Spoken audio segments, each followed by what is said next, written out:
Hi everyone, how are you doing? Happy day before Christmas or Christmas Eve, or whatever it is else you're celebrating this holiday. Welcome, welcome, welcome. Hope you guys are having a great time celebrating or preparing for it. Whatever it is you're doing, I just wanted to drop a really quick video.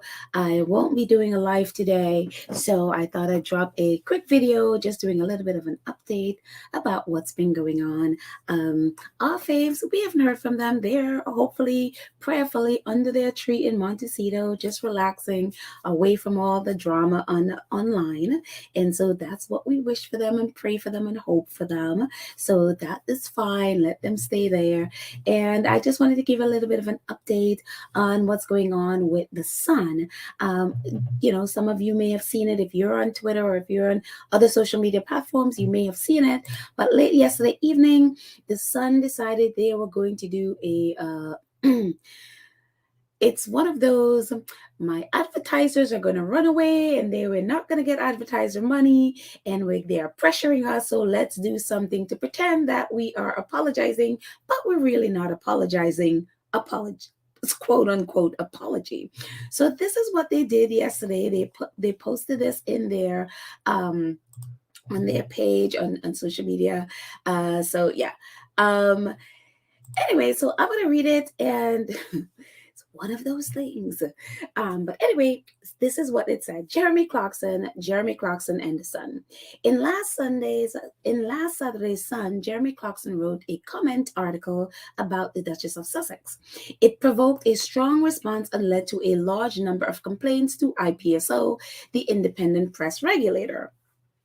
Um, in a tweet earlier this week, Jeremy said that he made a clumsy reference to the scene on Game of Thrones, which had gone down badly with a great many people, and he was horrified he was horrified to have caused so much hurt.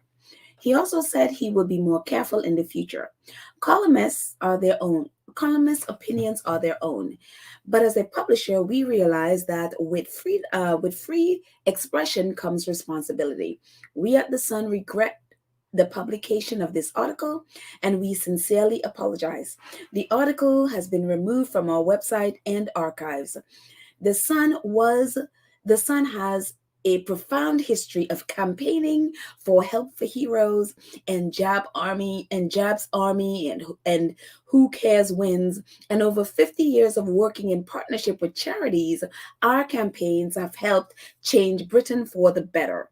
Working with our readers, The Sun has helped to bring about new legislation on domestic abuse, um, provide bed for refugees, close harmful loopholes in the law, and empowered survivors of abuse to come forward and seek help.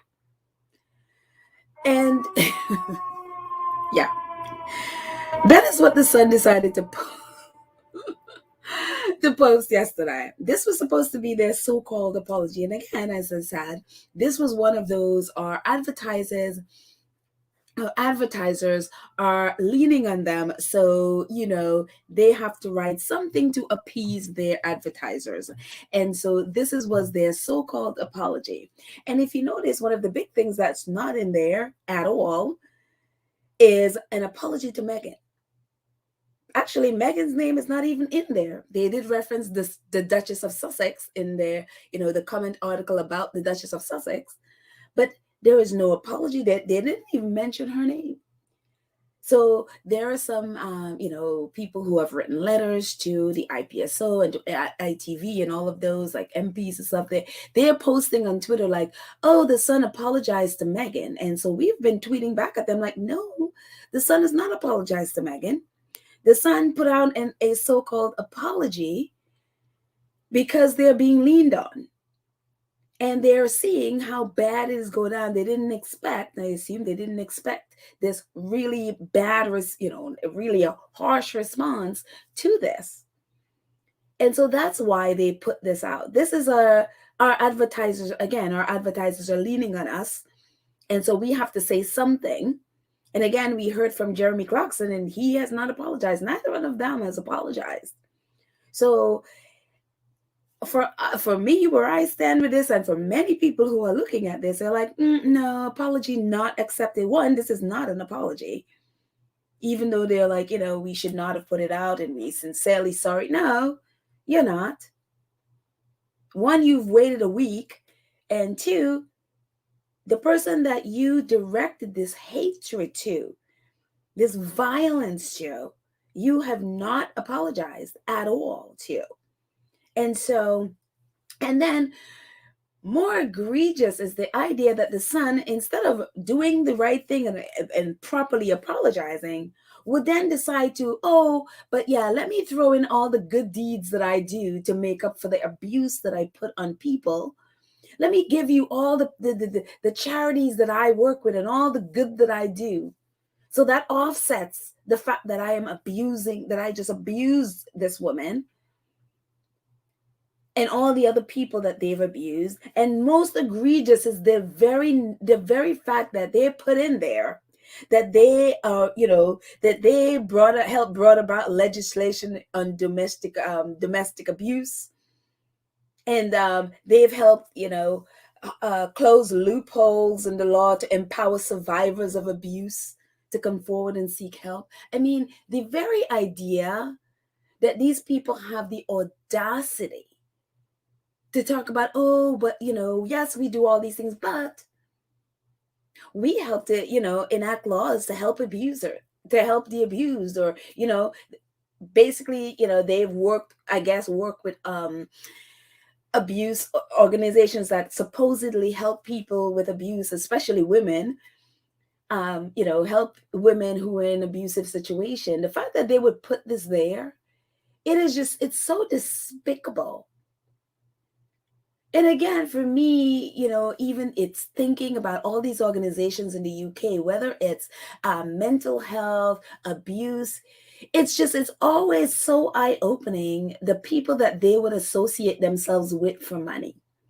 The fact that a lot of them associate themselves with Camilla, the fact that some of them associate themselves with GMB or ITV or the Daily Mail. Well, at the same time that they are carrying out abuse on other people, especially Black and brown people, it's like, oh, the people that they abuse doesn't matter. As long as we get money from them and, attention from them, like, press from them, it's like, it doesn't matter who they abuse. And I don't want to dog any, charity, but I've seen this quite a few times. Either they are silent, or the people that they associate with, it really opens the like, are you serious? You're in an organization that, are supposedly helping people who are abused, and you are teaming up with an abusive organization just because they have money and just because they can give you press. And so this is, for me, a pattern that I've seen in the UK. I remember that what is it, that mind something charity doing doing this I guess this I think this promotional thing. They were doing like a promotional thing, and they were doing like a series thing with GMB. At the same time, Piers Morgan was telling the world that he does not believe, and Meghan is a liar, and he does not believe that she had suicidal ideation. At the same time, they were doing this thing with GMB while Piers Morgan was doing that. And yes, they spoke out, and they said, but still, that should have been when you cut ties, that completely cut ties. And then you see a lot of organizations, like bully organizations, all of those things, that have not said a word, And so with this, I've seen a little bit more people, a little bit more organizations, even though very tepid, have said something or spoken out. And, I guess that's an improvement, but not enough, and not as forceful as some of them should. But again, the very fact that they would throw in there, oh, but, we do all this good thing, so then it's okay that we abuse Meghan. And on top of all of that, not apologizing to her, not even apologizing to Nicola Sturgeon, an elected official in Scotland. And so I just, for me and for many people, is the Sun apology is not accepted. And again, Jeremy Clarkson still has his job there. Victoria Newman still has a job there as an editor. And so it's just really, really despicable. And I'm hoping that the people who have spoken out, the people who have written letters, will not drop this until both of them are out of jobs. And frankly, the Sun needs to go away. This paper needs to go away, that along with the Daily Mail. But until then, the editor and Jeremy Clarkson needs to be not having those jobs anymore. But so far, we have not heard them, being pushed out. ITV is still going to be working there, but we'll see. I'm hoping that, people in the UK don't drop this in any way. So there you go. So that's the update on that. And as I said, people are not accepting that at all. Dr. Shola, who I always appreciate her take on things, she's like, the Sun's apology doesn't mention Meghan Markle by name. So the person is violently racialized and dehumanized, doesn't receive front page apology for its Jeremy Clarkson column. He keeps column, and Victoria Newman keeps job as editor. This is institutional gaslighting on an epic level. And again, yeah, totally gaslighting, like Henry Sari says, institutional gaslighting. And I'm really happy, along with, Reverend Al Sharpton, Rashad Robinson. If you remember Rashad with The Color of Change, Prince Harry did a segment with him with this Color of Change, talking about racism and stuff like that, just when they had just moved to LA. And he did this, I guess, like a seminar or webinar thing with Rashad Robinson. Rashad Robinson chimed in. He says, which corporations are going to pay to keep their brands next to ITV or ITV Studios, #Jeremy Clarkson's Millionaire UK? What will they try to sell us with those ads? Kevin Ligo, who is like the top guy at ITV, and any advertisers are enablers, despite any statements otherwise. Yeah, because Ligo is like, yeah, what he said was horrible, but we can't monitor what he says in other publications. For us, he is a good presenter, so for now he stays. And so taking no stand, well, he did take a stand. It was okay with him that Jeremy Clarkson did what he did. It was okay, I guess, even when asked, is that ITV values? And he's like, no, but he's still keeping him. So it's like someone who, he operates on a level that's completely outside of your values, yet you still keep him on. And that says a lot about you. It says a whole lot about you and your organization, because again, a lot of women work at ITV. What are they thinking? Are they standing up? Are they rising up and speaking out against this? One would hope, but we'll see. But I'm glad to see more Americans with big platforms who are, they are not sycophants of the royal family or sycophants of that, the royal institution in any way. But I'm happy to see them speaking out about this. So awesome. So looking forward to hear more. And Professor Kate, which I love her, she always speaks out. She's always been supportive of Meghan, and really, she's a historian. So she is more about the history about things, and she's not a royalist per se. So she's always speaking out about, just really speaking out the truth about what has been happening and what's been going on with Meghan. And so let's see, I'm going to take away my banner there for a second just to make sure. Okay, it wasn't blocking anything. So, okay. Anyway, so Professor Kate, she posted this. She did a segment on CNN, which I haven't seen, but she did post this on her Instagram page. She says, "Thank you, CNN, for having me to discuss the Harry and Meghan Netflix series. It's a historical document of what happens to a woman of color when she marries into the royal family. She is wildly criticized in the press, racism and misogyny gone wild. Acts that other royals praise for, she was always torn to pieces. Every royal was given a crown property, which was then renovated with crown money, often 5, 6, 7 million. No one ever cared. Then the Sussexes get Frogmore, and the £2.4 million cost of renovation was suddenly a huge global scandal. Odd, isn't it, that millions have been spent on the Crown estate since, including 700,000 on a driveway. Actually, correct that. That is 1.4 million pounds on a driveway. No, and that was according to the Sovereign Grant report. No interest over and over, and other royals were cheered for. She was attacked. As this documentary series shows, we have learned nothing from Princess Diana. She too was torn apart for fun. And not just, as the documentary suggests, did the palace fail to stop it, negative stories were horse traded to protect others. And since the documentary, some of the shockingly violent responses to bear out it violent responses, it bears out Harry's fear that she and her children are simply not safe. If people given a huge platform in this country can openly express in a major newspaper a desire to see sexualized violence done to her, an opinion that was expressed and presumably published on the belief that many others agreed, she isn't safe. Harry was right. And so I thank Professor Kate Williams. I mentioned her on the podcast before for speaking out about this. She's always spoken out about this. So I appreciate her doing it again and doing it on CNN, because I think people like her and Dr. Shola and Squatty, R.S. Locke, and these are the people that America need to have on their show that would speak truth to power, that would speak the truth, and not some sycophantic royal reporters like, Katie, I know nothing Nichols and relying Roy Anika and rent him out Robert Jobson. These people will never speak the truth.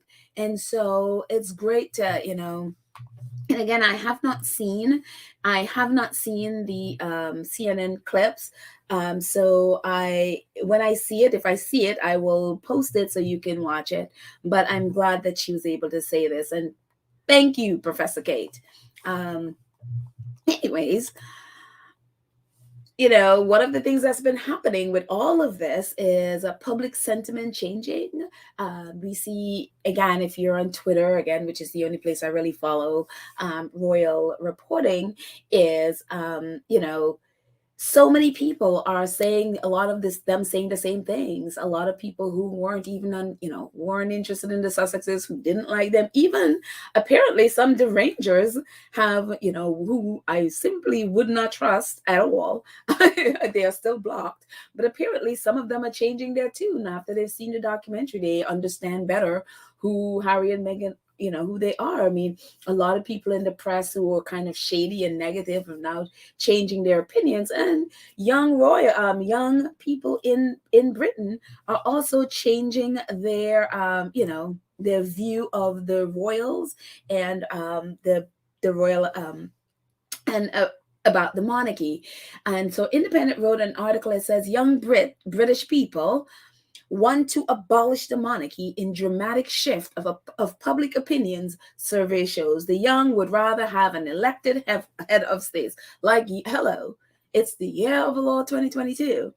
It also goes on to say, or at least it goes on to say, a recent poll has revealed that young people in Britain are no longer enthralled with the monarchy and would rather do away with the institution. A YouGov survey indicates that at least 41% of people aged 14 to 24 preferred an elected head of state, as compared to 31 who wanted a king or a queen. This is, in fact, a complete reversal of what the majority wanted 2 years ago. Back then, the survey found that at least 46% preferred the monarchy and only 26% wanted it gone. So that's a big shift from 26% wanted it gone to 41%. And so that is a very, very big shift. So kudos. I mean, it's not yet 50, so I'm hoping, my thing is like, I would have hoped that's at least 60, 65%. But, more and more and more, And I think as the cost of living crisis keeps going on, the longer that goes, you'll see sentiment really go against the royals, especially the fact that they're going to be doing this. Nobody asked for a coronation for millions of dollars. They're gonna, they're gonna be doing this, whatever, what is it called, jubilee, whatever thing it is, in I forget all of the different uh, the different celebrations you do in the summertime. So they're going to be doing, trooping the colors. They're going to be doing trooping the colors in I guess July or something like that. So it's like they're doing all of this stuff and using taxpayer money when people can't feed their families. And so I think the more the cost of living crisis drags on, the less and less and less people are going to be inclined to support the monarchy, which I really like. Please stop supporting these people and really vote for yourself. Vote to, vote in your best interest, basically. And let the monarchy, if they want to go queening and kinging, that's fine. Let them do it, but do it on their own dime. Let them pay for their own, coronation. Let them pay for their own trooping, or, all of those things that they want to do. Let them pay for it. Nobody says they can't be king and queen if they want to be, but why should poor people have to pay for them? So there you go. So it's good to see that sentiments are changing. And again, it's the 18 to 24-year-olds that's going to be leading the country in the next couple of years. So, their vote is what really matters right now. And of course, if you read the article, I'm going to put the article in the show notes. The older ones, of course, 80 something percent obviously want to keep the monarchy. Obviously, of course. Of course, they are monarchists. So anyways, one of the things that, talking about organizations that are speaking out, back to Jeremy Clarkson and his mess, one of the organizations that's speaking out is Fourset Society. I'd not heard about them before. But again, as I was saying that, I'm seeing more and more organizations that I'd never heard of that have spoken out, even if some of them are a little tepid and sort of like dipping their toes in the water, but they're saying something. So one of those organizations, Fourset Society, says a culture of misogyny normalizes violence against women and girls. The Fourset Society has lodged a formal complaint with IPSO News regarding Jeremy Clarkson's column about Meghan Markle published in The Sun. We hope appropriate action will be taken. And then at the bottom, it just says, Fourset Society has lodged a formal complaint with the Independent Press Standard organization, IPSO, regarding Jeremy Clarkson's column about Meghan Markle published in The Sun. And the Fourset Society is the UK leading charity campaigning for gender equality and women's rights. Our aim is a society where our gender does not limit our life choices. So that's who they are. And so they lodged a complaint. Again, but IPSO is one of the most useless organizations in the entire world. They are there. They're literally pretty much run by the same newspaper that's doing the abusing. And again, as we talked about, the day this whole Jeremy Clarkson thing exploded, the head of the IPSO was meeting Rupert Murdoch for lunch or whatever they were meeting for at Rupert Murdoch's place. They're all friends. So the IPSO, in the amount of years that it's been in existence, it has never fined anyone. It has never fined a newspaper. It's not even bring up any charges against the newspaper. Nothing. Done in no investigation. It is a sham organization. Completely sham. Completely useless. So good luck with that, Fawcett. But again, over 22,000 people have, complained, and I'm sure people are still complaining to the IPSO. Who knows? By the end of it, they'll do a little, what they usually do with, say, Piers Morgan or one of those. Just give them a little slap on the wrist, and that's it. Again, it's ridiculous. But I'm glad more and more and more people are putting the screws on. And again, the people that need the screws into them are the advertisers, the people that are paying and their dollars are what's keeping these, whether it's news articles in the paper, keep the paper running, or whether it's on television, keeping those shows like his Millionaire show up. If the advertisers pull out, they don't have a show. So that's it. So definitely, hopefully ITV takes him off before then. But if not, we need to protest against those advertisers and ask them to take their ads away, because do they really want to associate their brand with Jeremy Clarkson in that article? So yeah. Anyways, that's that on Fourset. So it's good, even though they're dipping their toes, it's good that they have filed their formal complaint. So that's good. Anyways, more positive things.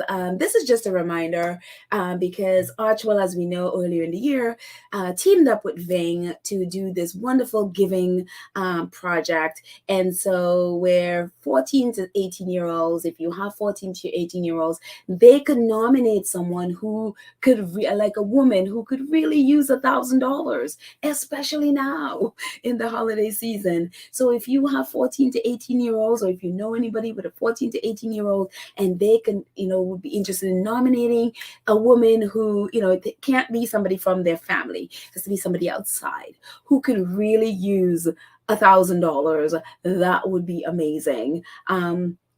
So again, the Girl Scout is tweeting it out. They said, give into the season of giving. The Archwell Foundation and Ving Projects are giving away $1 million in $1,000 grants to women experiencing financial hardship, and they are asking young people ages 14 to 18 to submit their nominees. And so that is a great thing. Again, please, the link is in the show notes. So please go ahead and share it with anybody who have teenagers. It'll be a great way for them to learn giving, to learn philanthropy, or at least be a part of philanthropic venture, and also be a part of helping a woman who can really use $1,000 right now. So there, this is such a great thing. So anyways, that's it. I just want to end with our girl, at her Indianapolis event earlier, a month ago. Actually, no, earlier this month. So the 29th of November, I think it was. So I love this picture. I just wanted to end it with our girl. So there you go, Meghan. And again, it was a fantastic event. As was said, I mean, we still don't know. We still haven't gotten any recording or anything like that of it, any video, or audio, or anything like that of it. But hopefully one day they post it, so we'll get to hear it. So fantastic. But anyway, that's it, guys. I just wanted to give you a brief update of what was going on. If I hear any more news, I may drop it as well. But anyways, whatever it is you're doing today, whatever it is, preparations you're making for, if you're celebrating Christmas, whatever your wonderful preparations are, have a great day. Have a great day tomorrow. Whatever it is you're doing, however it is you're celebrating. I love you guys, and thank you again for awesome moderators. They're not going to be on this episode because it's just going to be a video, but they've been doing such an awesome job with keeping our space wonderful and safe. And so I will be forever grateful to Lydia, Chichinelli, Karen M, Cookies and Cream, and also Julia Rock, who was doing it earlier as well. So I am grateful to all of you for all the ways that you've helped to make this space wonderful for all of us. And thank you so much to our 2 Cents crew members who, out of the kindness of your heart, you support the channel. I appreciate you all so very much for your support and your help and your love, and you just really hanging out with me. That's just awesome. And also, you know what? Let me take off this so that you can see everyone. To all of our wonderful Ghost Soul supporters who support us via PayPal, Cash App, merchandise, super chats, super stickers, super thanks, all the supers. Thank you all so much for all of your support. I appreciate you guys so much. Have a wonderful day. I hope, I will doing it live, not tomorrow, but I definitely will be back on Monday with a live. But anyways, I will pop in for something by tomorrow, I'm sure, but I will definitely see you guys soon. But anyway, have a wonderful time celebrating. Whenever, some people celebrate today, some people celebrate on Christmas Day. So however it is you're celebrating, have a wonderful time. I love you guys, and I will see you all next time. Bye.